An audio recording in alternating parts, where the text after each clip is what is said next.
This is the Red Podcast. It's Red Podcast, the marketing podcast for experts, still kicking, even though my voice isn't back to where it should be.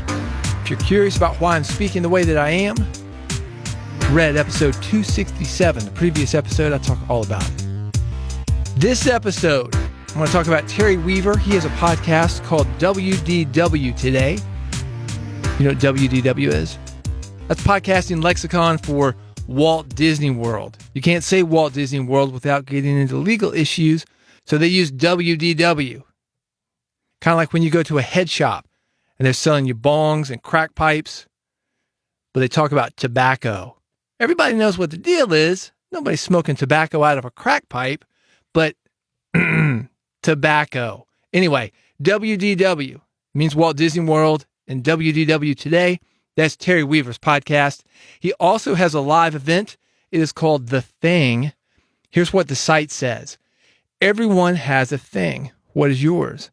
Everyone has some wish, some dream, something that they are working to bring to life. This is the place. The Thing puts you in a room sitting side by side with over 20 speakers and fellow attendees who are up to something. Are you ready to dive into intimate interactions about the things that matter to you most? Whether it's inspiration, support, strategy, or tactics, The Thing is all about making your thing become real. If you know anything about Walt Disney, or maybe the legend of Walt Disney, you can see that this event is a great match as far as the topic of WDW, Walt Disney World. And Disney is a great thing to leverage. Disney people are crazy about Disney, and they're willing to spend money. The last stat that I heard for the price of an average Disney vacation is about $4,000. Let me give you some additional numbers. Magic Kingdom, about 20 million visitors per year. 36 resorts on the WDW property, 30,000 hotel rooms, 70,000 employees, they call them cast members. 2,500 of them are in costume, but they consider everybody a cast member. I've interviewed some Disney people on here before. Even the security guards are cast members. And it's very common to find a security guard. He'll have an autograph book. Sees a little girl in a princess outfit. Pardon me, princess, may I have your autograph? They make you, the people attending Disney, the star of the show. And everybody plays a part in doing that.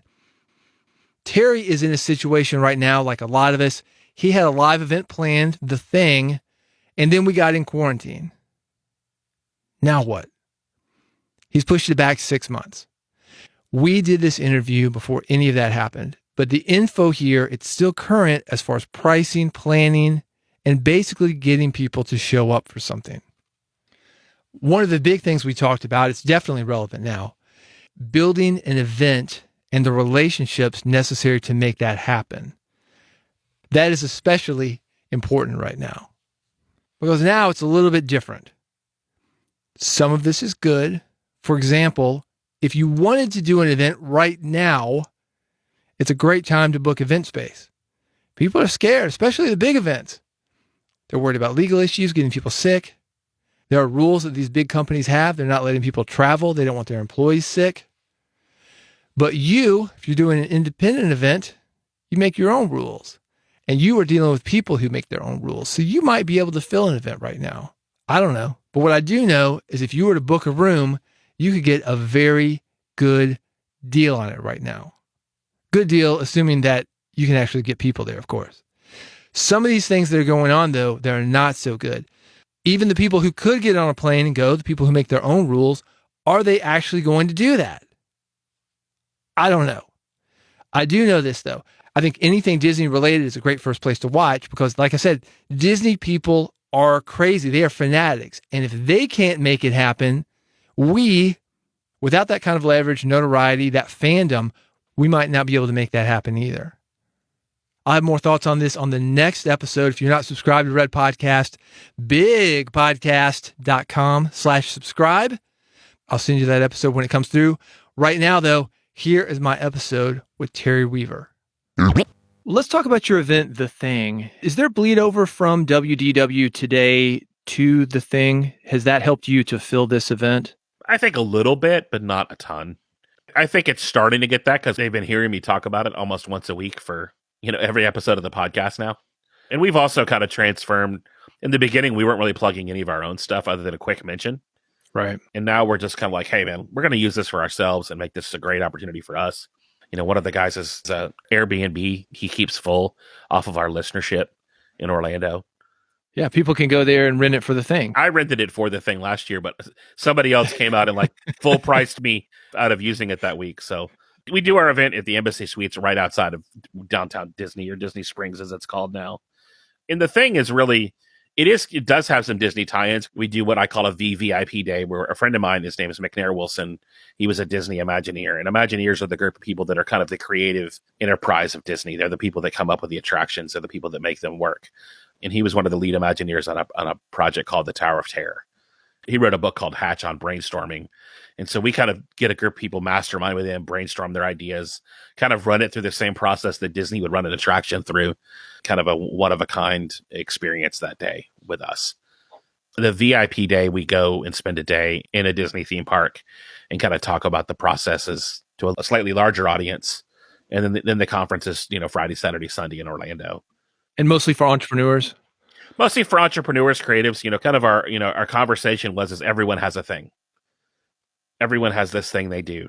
We want to help them do their thing, whatever that is, whether that's they're writing a book or they're a small business owner. Originally, I thought I had a really specific group of people I wanted to serve. Our original target was what I would call creative entrepreneurs, people who are in the arts, photographers, filmmakers, and a large portion of our audience is that. But because of Disney, tons of travel agents, the largest funeral home owner in the state of West Virginia, a candle maker, a State Farm agency owner. These are just some of the random people that end up at our event. The largest roofer in Southern Florida. That's who ends up at our events. And that's what's kind of been fun, is it's sort of been, I kind of call it the island of misfit toys for entrepreneurs, people who kind of go to all these other events and kind of feel like they leave with either a lot of inspiration and no information, or just too much information and no idea how to apply it. I think what you're doing is pretty unique, because there are a lot of events for entrepreneurs, just kind of a straight up event. And what you're doing, you've got this thing with Disney World, Walt Disney, and you're putting that, we'll call it maybe a lens or prism on top of the entrepreneurship. And of course, Disney World, Roy Disney, Walt Disney, they are entrepreneurs and they are salesmen. So there's a lot to learn from them, but it's a very unique slant, I think. What about the first event that you put together? One of the scary things for a live event promoter is that event is happening or it's not happening. There's no middle ground. And if it's happening, it's going to happen with 3 people or 50 people or 100 people, and you could have an empty room, and it happens a lot. Or you've got nobody, and then it doesn't happen at all. So there's no middle ground. I'm curious, how did you start it out? Were you worried about filling the room? How long did it take you to... I'm still worried about filling the room. I'm 3 weeks out from our Los Angeles event. In one-day events, we do a one-day version of it in Los Angeles at, spoiler alert, Disneyland. And because it's a one-day event, people buy tickets much, much later. I've probably sold an equal amount of tickets to our Orlando event as I have to our event that is just a few weeks away. You look at the track record, you look at the data and see how tickets sold last year. And that's what happens. Well, yeah. I mean, you can do that now, but let's take it back to that first event, because a lot of people listening, they think, oh, I'd love to do a live event. Like you said, people talk about it, but they're not necessarily going to take action. And you've got a room, 50 people, 100 people. You still got to do this event. You're renting it. 3 people show up. You still got to act like it's 100 people and give them a 100 person experience. When do you know when to pull the trigger on doing a live event around your expert business? You don't. You just have to know that you want to do it and just go for it, and know that it's going to take a long time to build. I mean, this will be the 4th main thing. We'll have done 2 events, and then, we're thinking about doing a one-day kind of tour this spring. We're kind of still kind of kicking that idea around. How did you decide on the size for that first one? Because you can get, if you're in the Embassy Suites or whatever, they got rooms that hold 12 people. They got rooms that hold 100 people. Is it flexible? I mean, do you do your contracts like that, or do you just go ahead and... It just depends on how good of a negotiator you are. Okay. Honestly. I mean, really, I know that's a horrible answer, but it's the truth. Do you have any thoughts on that negotiation then? So do you have it to where if sales are light, you can always... So I always bootstrap that very, very first event. And I kind of run every event like this. You want to kind of make it where you're set up to at least break even or not lose a ton. Because you can't necessarily look at an event as a closed loop. It is a part of the conversation, not the entire conversation. If you're getting into live events to make money, let me save you the hassle of it. Don't. If you're getting into live events because you realize there's something magnificent and special that happens when the right people get in the room, then man, by all means, live events are going to change your life. Obviously, the best way to start a live event is a mastermind or I like co-working spaces.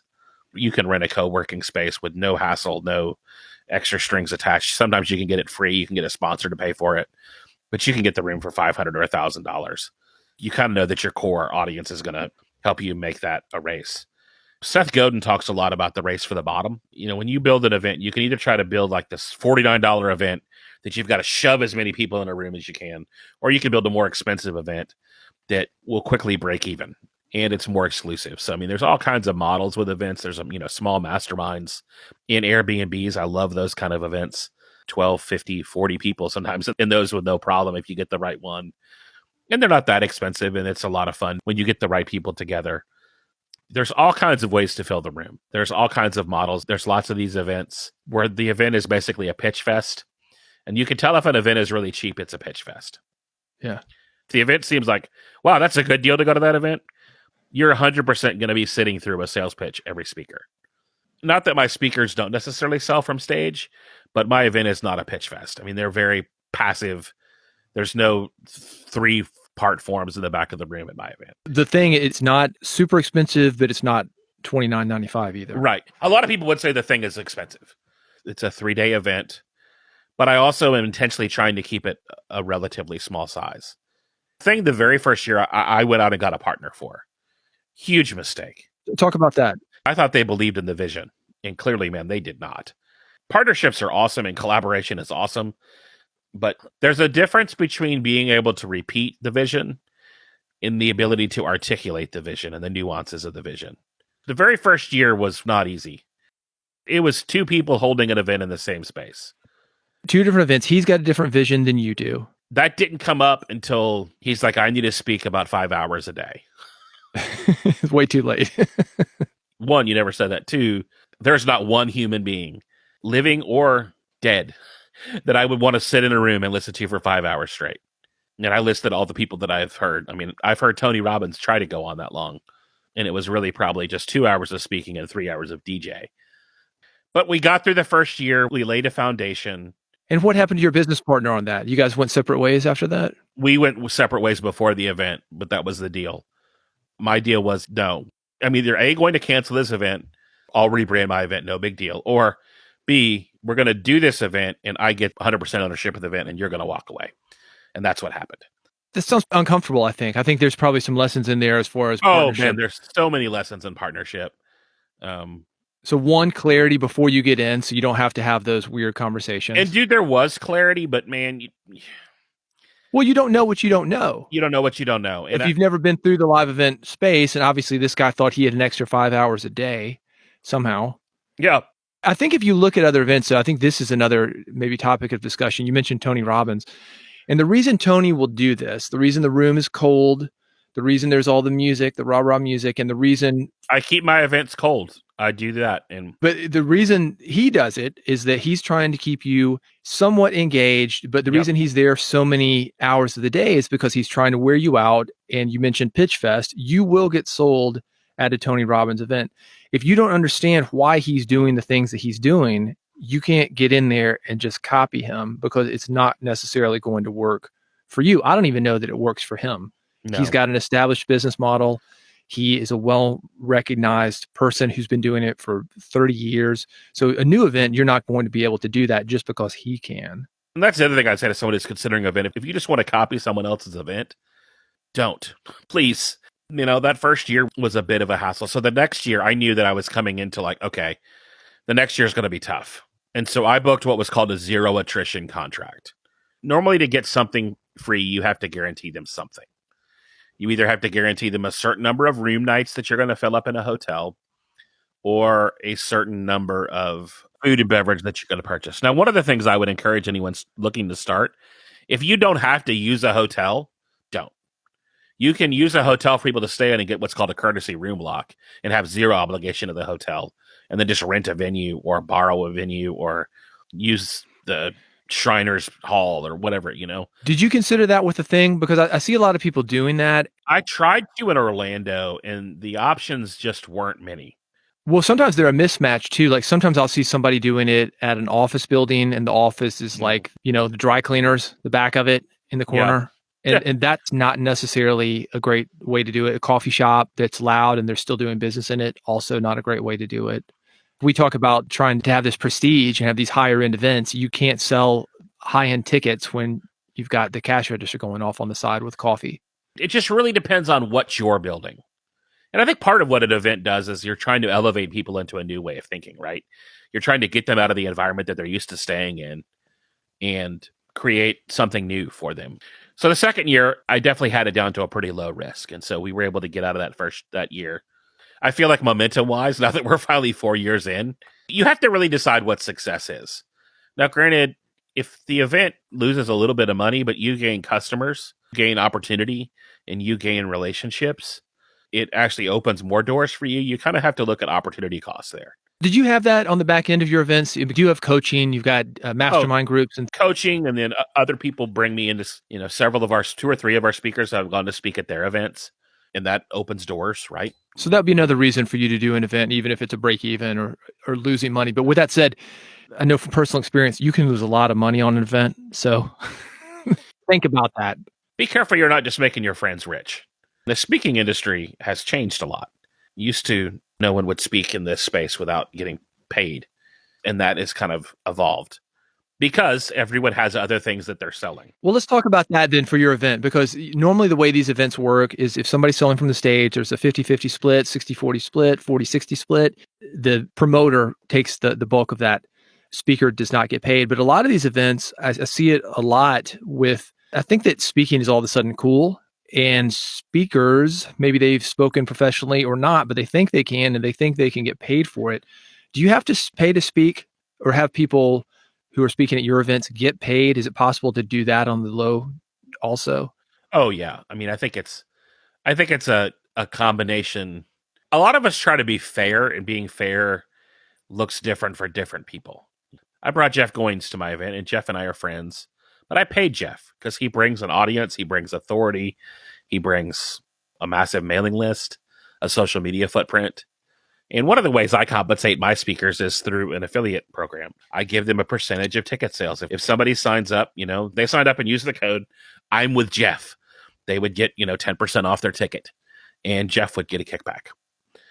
Because I want to reward the people that are doing the work of sharing the audience. Now, a lot of speakers that kind of get to that, once you start to kind of have a speaker's agent, you kind of get to the point where you don't want to share that. You don't want to share other events that you're doing on your platform. You can really wear out an audience. That's the problem. I know guys that speak 5 times a week, and they let their personal list know about each one. And for one, sometimes they're in Walla Walla, Washington, when the other guy's in Mississippi getting the email. He's not going to go up to Washington. But yeah, you can burn out a list. I mean, I'm curious if you had that in your contract, like, hey, you can speak here. Here's the deal with the percentage of affiliate income that you get, but you need to do 3 mailouts, 2 mailouts, 1 link, 1 Facebook post, 1 Twitter. Do you have anything like that? I'm real casual when it comes to that stuff. I don't just blow it off. I take it seriously, but I also know that at the end of the day, no one's paper is ever better than their word. Almost everyone that I bring in to speak is someone that I have a pretty decent relationship with. And the majority of them are coming to me and wanting to speak. I mean, I've already had over 100 people contact me about speaking in Orlando in 2020. Let's talk about that then, because the last couple of events I've done, small events, 100 people, not a whole lot of speakers there, maybe 5. Mm-hmm. And I get flooded with speaker submissions. As I mentioned earlier, everybody wants to be a speaker. So how do you choose good speakers? Obviously, you mentioned, can somebody bring an audience with them? Are they willing to promote? That helps. But beyond that, and maybe that's not even the most important thing, how do you choose a speaker for your event to help sell tickets and make it a great event for your audience? I kind of look at, I'm a giant Post-it note guy, like the flip chart post-it notes. So they're like 24 by 36. If I'm recording a podcast, my office door is closed. But on the outside of my office door is I have a great little hanging system that's on my door. And I have this schedule for next year's event on my door already. And I kind of know the narrative for the day. And I start to kind of fill those in with the people that I think can say it. A lot of my speakers either repeat every year or every other year.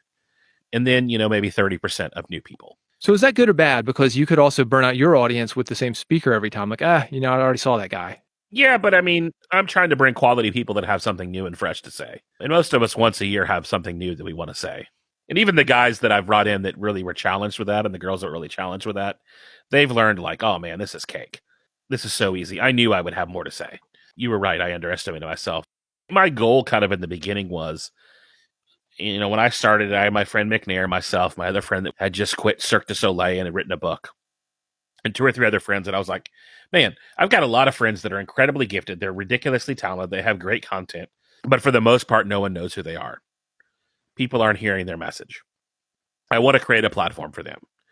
And I think with any platform that you build, much like the very first time you uploaded a podcast, if the very first time you upload a podcast, you log into Libsyn, I was about to say 48 hours, but let's be real, 4.5 minutes after you uploaded the podcast, and realize that 6 people have downloaded them, and 3 of those are you and your iPhone, your iPad, your laptop, your wife's computer, then you realize 24 hours later, okay, 12 people have now listened to something I poured my life into.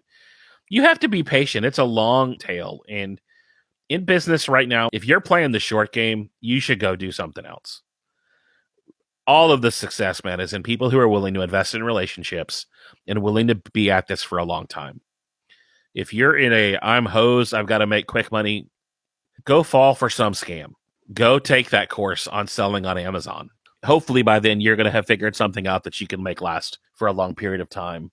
That's where speaking and all of this kind of, you and I, the last time we connected, kind of talked about that personally, that, it's important to build a portfolio of things that you do around your business, your personal brand. Like you have a podcast. Well, you've written this big book on podcasting, and now you're going to conferences and maybe speaking at conferences, and maybe you're creating courses, and you start to do all these things that kind of become, I call them on-ramps. A lot of people are trying to run their business like a toll road with no access points. The Pennsylvania Turnpike is that way. If you've ever been on it, it's like you'll be on that thing for 40 miles and there's no exits. It's like, how do I get off of this thing? Entrepreneurs have to have different ways for people to get on and off your road. Live events are just another one of those on-ramps that let people interact with your event. I think at the end of the day, the reason why I'm so all in on live events more than anything is the opportunity that it provides for a community. And I think that's what all of my speakers have discovered. That's why they've discovered it's a win, because they're building community, they're building relationships. And I've seen all of them build business out of the people that have come to my event and build business with all of the other speakers. It's really fascinating. And I watched, one of our speakers teaches on sponsorships. And I watched a girl that she does an online summit. And last year, I think they raised $8,000 worth of sponsorships, which is a lot of money. But this year they raised almost $60,000. And she took the principles that she learned at my event. So you could say her return on her ticket to the event was $52,000. Obviously, that doesn't happen with everybody, but when you come and you lean in and you develop relationships, and amazing things happen. And it happens both for attendees and speakers. And that's one of the things I was super intentional about. It's in a lot of my endorsements quotes. It's in the video that I blur the lines between speakers and attendees. I don't have a green room for all the speakers to hang out, and I want everybody kind of in the hallway and in the venue, just with each other. And it just, I feel like we're definitely creating something special. Well, that's one of the reasons that I wanted to have you on. I think you're doing it from a number of levels. The podcast, and certainly that's a community builder, a little bit different than the live event.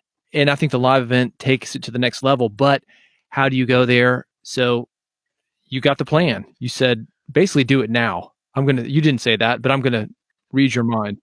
And you should try things, right? Like, I think experimentation is the doorway to success.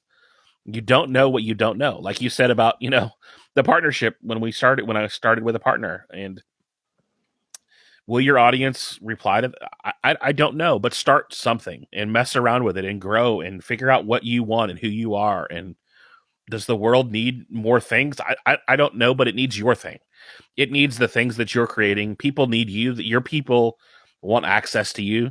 So that's probably the most fascinating thing to me about podcasting, especially in Disney. I'm actually going to Disney next week, and people will hear my voice and stop me and go, you're Terry from WDW Today, aren't you? Or, or I know your voice from somewhere, Yeah. It's weird when that happens, isn't it? Super weird. Yeah. And we've actually had to train our audience. I'm like, don't do the weird, like, just come up and say hi. Don't stare at me across the room. Don't follow me around and think that I don't want to talk to you, because I genuinely do want to talk to you. I'd rather talk to you than not. Yeah. I think it shows the value, though, of having that super niched audience. You're not Howard Stern. You don't have millions of people listening, but you have your people. And when you go to a place like Disney World, Disneyland, your people are there. So having this small community, when we talk about how many people you have to do a live event, well, you've got enough because they're your community, not many people to make these things successful. Correct. But as you mentioned, you can certainly lose money. I think you had some great advice on that. Start it small, mastermind, focus on the high end, or at least not the $29.99 event. That's like there are reasons to do that. Not a lot of good ones. Well, that's the lazy marketer's way, right? That's the first thing somebody does. My father always had a funny saying. He said, anything will sell at some price. Yes. Well, I'll tell you one of the pricing strategies we do, and we actually have a guy that teaches about pricing strategies at our event, Paul Klein. We use kind of that 3-tiered pricing model. I mean, you heard me describe it. We have a regular ticket, a VIP ticket, and a VVIP ticket. What do I really want you to do? I want you to do the VIP ticket. But I know some of you want a little more. You're going to pony up because you're the guy that comes to events and you want access and experience. You want wow from top to bottom. And then there are some people who don't, who are going to pinch pennies to come. The $29 event works if you have some more upscale kind of opportunities for people to engage at a different level. Yeah. Yeah, there's some people that they love the prestige and they love to be the one to say, I spent the most money on this. Nobody who has a Rolex says, oh, let me look at my watch. They say, oh, let me look at my Rolex. Let me go pull my Cadillac around. They're going to let you know if they're a prestige type person. And you could have a cheap price and it could be the same thing as the most expensive one. They're going to go for the expensive one just to tell people it was the most expensive one. Same people who fly first class. Oh, I flew first class. Of course. Have you ever flown first class? That's like the old joke about, a born again Christian, a vegan, and let's say somebody who flew first class. Well, yeah, CrossFitter, right? I knew it because they let me know immediately. Right. I mean, there's a reason why when you get on a Delta flight or a Lufthansa flight to fly across the sea, there's first class, there's business class, and there's coach class. Yeah. And some of it's affordability, some of it's convenience. And you're right. Some of it is just, I drive a Lexus. That's what I do. Yeah. Yeah. Well, that's why the first class board's first, and they parade all the suckers in the back right by you. Makes you feel so good. And then they close the curtain. I fly Southwest, which if you get on the plane soon enough, you can be in first class too. It's funny that the original purpose of us talking on this podcast is speaking, and we haven't even really scratched the surface on that. Well, speaking in a different thing, because speaking is not just going out to do speaking engagements. You're spreading your message via a podcast. You're doing it in a live event. I think the elements still work because there are certainly prestige speakers. There are certainly cheap speakers. They're the guys that just want to go to the public library and give a free talk on whatever they do. Right. And I think early on when you're starting, you ask, how do you start something? But I think at the beginning of anything, you say yes to as many opportunities as you can afford to say yes to. I've been speaking on some level since, I just turned 44 last week. I first spoke to a group of 1,000 people when I was 15, or 3,000 people when I was 15. And so, granted, I've changed industries, I've changed audiences, but, I've been doing this in a while, and I rarely say no to a speaking opportunity unless I know that I'm losing money to be there. And I've got to make sure that I'm actually losing money. You know what I mean? Like, that it's not just like, did an event for charity a few weeks ago, and I was like, okay, yeah, that was different. And we raised like $60,000 for an organization called Give Kids the World. They let me have a booth and I got to promote the thing. 3,000 Disney fans. It was a win, right? It was an opportunity. And I think as you're building whatever, you've got to be willing to do some things that are a little uncomfortable, that may not be as successful as you think they are. But you have to start playing into, I'll use a couple of examples because you kind of got into like promoting the event. At the Thing LA last year, this woman came up to me. I saw her ticket come in my email and I went, I have no idea why you are here. How did you hear about this event? Take all of the strategy that you've heard, and I'm going to give you the key to success. She goes, you use the hashtag Schnauzer, and I have a Schnauzer, and you have a Schnauzer, and I started following you on Instagram a few years ago, and I saw you were doing an event, and I'm a creative artist, and I knew you did a lot of work with artists and entrepreneurs, and so I bought a several $100 ticket to come because I started watching pictures of your dog. I think we sometimes, the key to building audiences and to building success and to building brands is just being out there in the marketplace. And sometimes it's there giving your key message. And sometimes, man, it's just posting pictures of your dog. Yeah.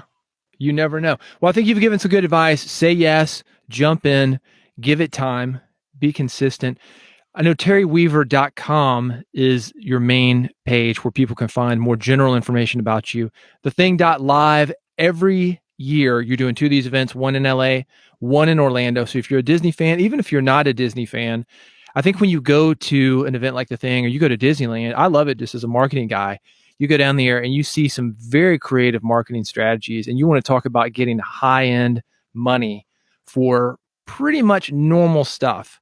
Part of it just because they slap a mouse on it, but it goes beyond that. Just the marketing of Disney, even from, I think back in the day, I used to work at a record store when I was in college, and this was back when VHS tapes were the big thing, not even DVDs, and they would release a movie and then they would take it away from you. Yep. And there was a perceived value that it was something very, very cool. Was it go on eBay? That kind of killed everything. We realized how many of those things were actually selling, and you can get them a lot cheaper now.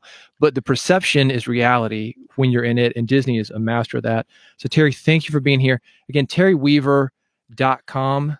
We're going to see you at The Thing. For information on that, thething.live. Terry Weaver on Red Podcast. Seriously, if you want to check out the best of the best when it comes to getting high prices and building an audience of people who are happy to pay them, check out what Disney is doing. Also, check out what Terry's up to. Right now is a crazy time to be in the live event business, and it's going to be very interesting to watch how he navigates COVID-19 and some of the other things that we're all having to deal with right now. None of us know how this is going to play out, but one thing is for certain, life goes on, and people like to connect with each other. Eventually, we will be doing that in person again. So if this is you and you've got a live event, you will have your opportunity. Right now may be the start of that because, as I've mentioned, it is a great time to book hotel rooms. It is a great time to get travel deals. That industry is dead right now. They are willing to cut deals like never, ever before. But you got to take a risk to do it. You know all about that, though. You do that day in and day out. Make sure you subscribe. I'll have more thoughts on this on the next episode. To do that, go to bigpodcast.com/subscribe. You'll see Red Podcast listed there. I've got 3 buttons for you, one for Android, one for iPhone, one for an old-fashioned RSS feed. Get this podcast however you want. I don't care. I'm going to come through that feed with more information on the next episode. Thank you for listening to Red Podcast, and I will see you on the next episode.